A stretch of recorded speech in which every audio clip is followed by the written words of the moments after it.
Natin dito sa Hyper 150, yan V1. Maling issue nito, hindi gumagana yung fan. Then naka-NVR1 ECU.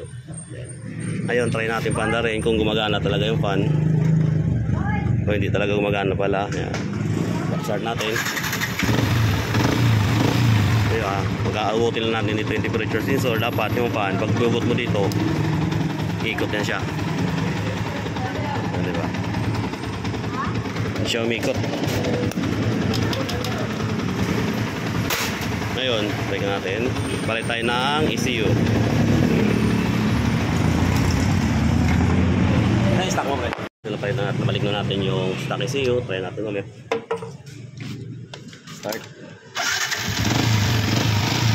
Okay, nagutin natin yung fan sensor. Yun, hindi pa rin siya gumagana. Hindi siya gumagana, pero pumitik na relay. Ayun, pupukin natin konti. Gagana yung fan. Pero issue pa din to, sira din pan yan. Ngayon palit din tayo ng pan. Ngayon na lang palit natin ng bagong fan. Yan, try natin, fan test na ulit. Start yung motor. Then nangatin yung temperature sensor. Yun, nag-click na siya, relay. Then matik umikot yung fan. Yan, tapos nakabalik nila sa stock ECU. Yan, pre-video mo nga, balik natin yung NVR1. Video mo, balik natin yung NVR1.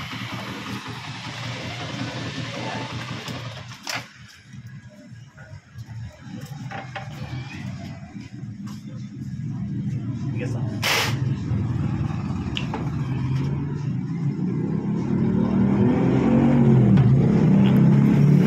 Okay, pero ECU. Start, fan test. Yun. Natin ito. Start, tanggal natin yung sensor. Fan test. Yun, hindi gumagana. Balik confirm sa motor sensor, sira sa dalawa. Yung NVR1 ECU, tapos yung radiator fan. Tapos binalik na natin itong NVR1 niya para i-stock ECU niya para gumana yung fan.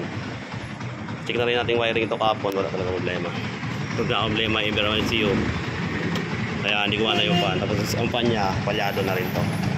Ayos. Binalik na natin yung stock ECU niya. Yan. Then tayo din wiring nito. Then fan test ulit para bago i-fix. Tanggal. Ito, yun, gumana yung relay.